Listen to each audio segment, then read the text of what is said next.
Hi all, Aaliya's little ജോയ്സിലേക്ക് എല്ലാവർക്കും സ്വാഗതം. ഇന്ന് നമ്മൾ തയ്യാറാക്കാൻ പോകുന്നത് ഒരു അടിപൊളി ഗോതമ്പ് പായസമാണ്. സൂചി ഗോതമ്പ് അല്ലെങ്കിൽ ബ്രോക്കൺ വീറ്റ് എന്ന് പറയുന്ന നുറുക്ക് ഗോതമ്പാണ് നമ്മളിതിന് വേണ്ടിയിട്ട് ചേർക്കുന്നത്. അതുപോലെ ഈ പായസത്തിന് ഒരല്പം കൂടി ടേസ്റ്റ് കൊടുക്കുന്നതിന് വേണ്ടിയിട്ട് നമ്മളൊരു സ്പെഷ്യൽ ഇൻഗ്രീഡിയൻറ്റും കൂടി ഇതിൽ കാണിക്കുന്നുണ്ട്. അപ്പോൾ നിങ്ങളെല്ലാവരും ഇതൊന്ന് ട്രൈ ചെയ്ത് നോക്കുക. അപ്പോൾ നമുക്കിതിന് വേണ്ടിയിട്ട് ആവശ്യമുള്ളത് സൂചി ഗോതമ്പ് അല്ലെങ്കിൽ നുറുക്ക് ഗോതമ്പാണ്. ഇതൊരു 250 ഗ്രാമാണ് ഞാൻ എടുത്തിട്ടുള്ളത്. ഇനി നമുക്കിതിലേക്ക് ആവശ്യമുള്ള സ്പെഷ്യൽ ഇൻഗ്രീഡിയൻ്റ് എന്ന് പറയുന്നത് മാങ്ങ അരച്ചെടുത്തതാണ് അല്ലെങ്കിൽ മാംഗോ പൾപ്പാണ്. അപ്പോൾ നമുക്ക് പായസം തയ്യാറാക്കുന്നതിന് വേണ്ടിയിട്ട് ആദ്യമായിട്ട് നുറുക്ക് ഗോതമ്പ് ഒരു 3 ഗ്ലാസ് അളവിലാണ് എടുത്തേക്കുന്നത്. 250 ഗ്രാമാണ്. ഇത് കുറച്ചധികം വെള്ളം ഒഴിച്ച് ഒന്ന് കുതിർത്തി വെക്കാം. 15 മിനിറ്റ് നേരത്തേക്ക് കുതിർത്തി വെക്കാം. ഈ സമയം കൊണ്ട് നമുക്ക് ശർക്കര പാനി തയ്യാറാക്കാം.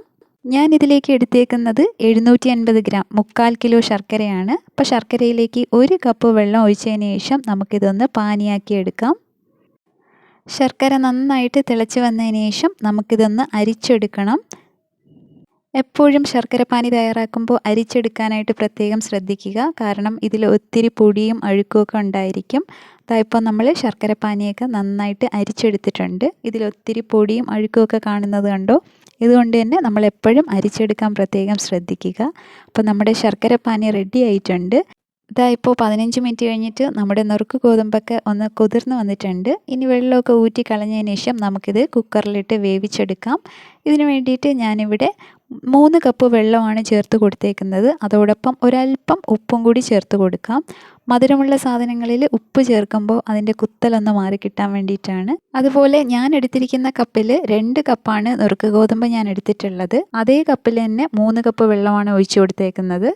അപ്പം നമ്മളെടുക്കുന്ന കപ്പിൻ്റെ മാക്സിമം 2 ഇരട്ടി വരെ വെള്ളം ഒഴിച്ചു കൊടുക്കാവുന്നതാണ്. കുക്കറിൽ ആവി വന്നതിന് ശേഷം വിസിലിട്ടിട്ട് ലോ ഫ്ലെയിമിലാക്കിയിട്ട് 1-2 വിസിലാവുന്നത് വരെ നമുക്കിതൊന്ന് വേവിച്ചെടുക്കാം. കുക്കറിൽ വിസിലിട്ടതിന് ശേഷം ലോ ഫ്ലെയിമിലാക്കി വെക്കാനായിട്ട് പ്രത്യേകം ശ്രദ്ധിക്കുക. 2 വിസിൽ വന്നതിന് ശേഷം കുക്കർ ഓഫാക്കിയിട്ട് ഒരു 10 മിനിറ്റ് നേരത്തേക്ക് വെയിറ്റ് ചെയ്യുക. എന്നിട്ട് വേണം നമ്മളിതിന് തുറക്കാനായിട്ട്. ഈ സമയം കൊണ്ട് നമുക്ക് പായസത്തിന് ആവശ്യമായ തേങ്ങാപ്പാൽ തയ്യാറാക്കാം. അതിന് വേണ്ടിയിട്ട് ഞാൻ എടുത്തേക്കുന്നത് ചിരകിയ തേങ്ങ 2 എണ്ണമാണ്. 2 മീഡിയം സൈസ് തേങ്ങ ചിരകിയതാണ് എടുത്തേക്കുന്നത്. ഇനി ഇത് മിക്സിയുടെ ജാറിലേക്കിട്ട് 1.5 കപ്പ് ഇളം ചൂടുവെള്ളം ഒഴിച്ച് നന്നായിട്ടൊന്ന് അടിച്ചെടുക്കാം. തേങ്ങാപ്പാൽ നന്നായിട്ട് കിട്ടുന്നതിന് വേണ്ടിയിട്ടാണ് നമ്മൾ ഇളം ചൂടുവെള്ളം ചേർക്കുന്നത്. ഇനി ഇത് അരച്ചെടുത്തതിന് ശേഷം നമുക്ക് നന്നായിട്ടൊന്ന് പിഴിഞ്ഞെടുക്കാം. ഇത് നമ്മുടെ 1-ാം പാലാണ്.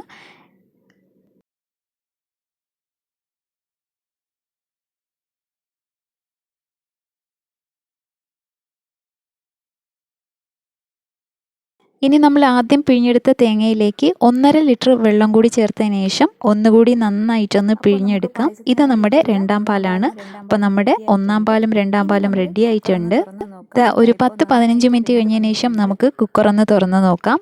നമ്മുടെ നുറുക്ക് ഗോതമ്പൊക്കെ നന്നായിട്ട് പാകത്തിന് വെന്ത് വന്നിട്ടുണ്ട്. ഇനി ഈ നുറുക്ക് ഗോതമ്പ് ചുവട് കട്ടിയുള്ള ഒരു ഉരുളിയിലോ അല്ലെങ്കിൽ നല്ല കട്ടിയുള്ള സ്റ്റെയിൻലെസ് സ്റ്റീൽ പാത്രത്തിലോ ഇട്ട് നന്നായിട്ട് ശർക്കരയും കൂടി ചേർത്തൊന്ന് വരട്ടിയെടുക്കണം. അപ്പോൾ നമ്മൾ നേരത്തെ തയ്യാറാക്കി വെച്ചിരിക്കുന്ന ശർക്കര പാനിയും കൂടി ഇതിൽ മിക്സ് ചെയ്തതിന് ശേഷം നന്നായിട്ടൊന്ന് മിക്സ് ചെയ്ത് കൊടുക്കാം. ശരിക്കും പറഞ്ഞാൽ ഈ നുറുക്ക് ഗോതമ്പും ശർക്കരയും കൂടി നന്നായിട്ട് വരട്ടിയെടുക്കുമ്പോഴാണ് നമ്മുടെ ഗോതമ്പ് പായസത്തിന് നല്ലൊരു ടേസ്റ്റ് കിട്ടുന്നത്. ഇത് കുറച്ചധികം സമയമെടുക്കുന്ന ഒരു പ്രോസസ്സാണ്. പക്ഷേ എങ്കിലേ നമുക്ക് നല്ലൊരു ടേസ്റ്റ് കിട്ടത്തുള്ളൂ. ഇത് വരട്ടുന്ന സമയത്ത് മീഡിയം ഫ്ലെയിമിലാക്കിയിട്ട് നന്നായിട്ടൊന്ന് ഇളക്കി കൊടുക്കണം. ഇത് ഇളക്കുന്ന സമയത്ത് ഒരു നീളമുള്ള തവി ഉപയോഗിക്കാനായിട്ട് ശ്രദ്ധിക്കുക. എങ്കിലിത് കുമിള പൊട്ടുന്ന സമയത്ത് നമ്മുടെ കയ്യിലൊന്നും തെറിക്കില്ല. ഇപ്പോൾ ശർക്കര പാനിയിലെ വെള്ളമൊക്കെ നന്നായിട്ട് വലിഞ്ഞു വന്നിട്ടുണ്ട്. നമ്മുടെ നുറുക്ക് ഗോതമ്പ് നന്നായിട്ട് വെന്ത് വന്നിട്ടുണ്ട്. ശർക്കര പാനിയിലാക്കിയതിന് ശേഷം നമ്മളിത് 20-25 മിനിറ്റോളം നന്നായിട്ട് വരട്ടിയെടുത്തിട്ടുണ്ട്. ഈ ഒരു പാകത്തിന് വരട്ടിയെടുക്കുമ്പോഴാണ് നമ്മുടെ ഗോതമ്പ് പായസത്തിന് അതിൻ്റേതായ ഒരു ടേസ്റ്റ് കിട്ടുന്നത്.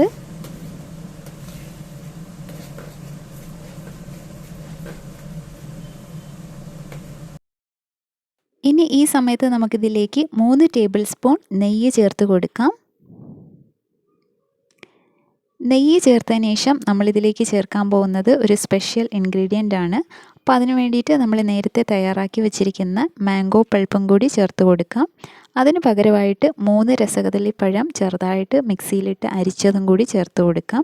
ഞാനിവിടെ 2 മാങ്ങ മിക്സിയിലിട്ട് അടിച്ചെടുത്ത് പൾപ്പാക്കിയതാണ് ചേർത്ത് കൊടുത്തേക്കുന്നത്. അപ്പോൾ ഇത് ഓപ്ഷനിലാണ്, ഇത് വേണ്ടെന്നുണ്ടെങ്കിൽ സ്കിപ്പ് ചെയ്യാം. ഇതില്ലാതെ തന്നെയും നമ്മുടെ ഗോതമ്പ് പായസം തയ്യാറാക്കാവുന്നതാണ്. ഇത് ചേർക്കുമ്പോൾ ഇതിനൊരു പ്രത്യേക ടേസ്റ്റാണ്, അതുകൊണ്ട് ചേർത്തുവെന്നേ ഉള്ളൂ. ഇനി നമുക്കിതിലേക്ക് 1 ടീസ്പൂൺ ഏലക്ക ചതച്ചതും കൂടി ചേർത്ത് കൊടുക്കാം. ഇനി ഇതെല്ലാം കൂടി നെയ്യിലിട്ട് കുറച്ച് നേരം കൂടി നന്നായിട്ടൊന്ന് വരട്ടിയെടുക്കാം. ഒരു 10 മിനിറ്റ് നേരത്തേക്ക് ഇതൊന്ന് വരട്ടിയെടുക്കാം. നെയ്യ് ചേർത്തതിന് ശേഷം നന്നായിട്ടൊന്ന് വരട്ടിയെടുക്കാം. നെയ്യ് ചേർത്തത് കൊണ്ട് തന്നെ നമുക്കിത് ഇളക്കാൻ കുറച്ചുകൂടി ഈസിയാണ്. അപ്പോൾ ഇങ്ങനെ ചെയ്യുമ്പോൾ ശർക്കരയിലുള്ള മധുരമൊക്കെ ഗോതമ്പിൽ നന്നായിട്ട് പിടിച്ച് പാകത്തിന് വരണ്ട് വന്നിട്ടുണ്ടാവും. ഇനി ഇതിലേക്ക് നേരത്തെ തയ്യാറാക്കി വെച്ചിരിക്കുന്ന 1.5 ലിറ്റർ രണ്ടാം പാല് ചേർത്ത് കൊടുത്ത് നന്നായിട്ടൊന്ന് മിക്സ് ചെയ്തെടുക്കാം. അപ്പം ഞാനിവിടെ രണ്ടാം പാല് 1.5 ലിറ്ററാണ് എടുത്തേക്കുന്നത്. പിന്നീട് നമ്മുടെ പായസം നന്നായിട്ട് കുറുകിയാണ് ഉള്ളത്. അപ്പോൾ കുറച്ചുകൂടി ലൂസ് ആവണം എന്നുണ്ടെങ്കിൽ നമുക്ക് ഏകദേശം 2-2.5 ലിറ്റർ വരെ വെള്ളം ചേർക്കാവുന്നതാണ്. ഈ ഒരു അളവിൽ തന്നെ ചേർക്കാവുന്നതാണ്. അപ്പം നമ്മൾ വെള്ളം ചേർക്കുന്നത് അനുസരിച്ചിട്ട് ഇത് വേകാനുള്ള സമയവും കൂടുതലെടുക്കും. അപ്പോൾ ഇതിൽ വെള്ളമൊക്കെ വലിഞ്ഞ് ഈ ഒരു പാകം ആവുന്നത് വരെ നന്നായിട്ടൊന്ന് ഇളക്കി കൊടുക്കാം. ഏകദേശം ഒരു 20 മിനിറ്റോളം സമയം ഇതിന് വേണ്ടി വരും. ഈ സമയത്ത് ഇളക്കി കൊടുത്തുകൊണ്ടിരിക്കുക. അപ്പോൾ നമ്മൾ ആദ്യം വരട്ടുന്ന സമയത്ത് ചെയ്യുന്നത് പോലെ അത്രയധികം ജോലിയില്ല. അടി പിടിക്കുന്ന ചാൻസ് കുറവാണ്, എങ്കിലും മീഡിയം ഫ്ലെയിമിലിട്ട് നന്നായിട്ടൊന്ന് ഇളക്കി കൊടുത്തുകൊണ്ടിരിക്കാം. ഇപ്പോൾ ഇതിലേക്ക് കുമിളയൊക്കെ പൊട്ടുന്നുണ്ട്. ഈ സമയത്ത് നമുക്കിതിലേക്ക് വേണ്ടിയിട്ടുള്ള 1-ാം പാല് ചേർത്ത് കൊടുക്കാം. 1-ാം പാല് ചേർത്തതിന് ശേഷം ഇത് ഒട്ടും തന്നെ തിളപ്പിക്കാൻ പാടില്ല, എങ്കിൽ നമുക്ക് പായസത്തിൻ്റെ ആ ഒരു കറക്റ്റ് ടേസ്റ്റ് കിട്ടത്തില്ല. 1-ാം പാല് ചേർത്ത് മിക്സ് ചെയ്തതിന് ശേഷം ഇത് ലോ ഫ്ലെയിമിലാക്കിയിട്ട് ജസ്റ്റ് ഒന്ന് ചൂടായതിനു ശേഷം നമുക്ക് ഓഫ് ചെയ്ത് കൊടുക്കാം.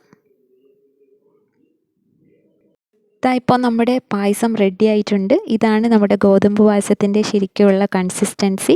അപ്പോൾ കുറച്ചുകൂടി അധികം ലൂസ് ആവണം എന്നുള്ളവർക്ക് അതിനനുസരിച്ച് വെള്ളം ചേർക്കാം. ഇനി നമുക്ക് ഇതിലേക്ക് വേണ്ടിയിട്ടുള്ള വറവ് ചേർക്കാം. അതിന് വേണ്ടിയിട്ട് 4 ടേബിൾ സ്പൂൺ നെയ്യ് ഒഴിച്ച് ചൂടാക്കിയതിന് ശേഷം ഇതിലേക്ക് വേണ്ടിയ ഉണക്കമുന്തിരി ചേർത്ത് കൊടുക്കാം. ഉണക്കമുന്തിരി ഒന്ന് ചൂടായതിനു ശേഷം നമുക്കിതിലേക്ക് ആവശ്യമുള്ള കാഷ്യൂ നട്ട്സും കൂടി ചേർത്ത് കൊടുക്കാം.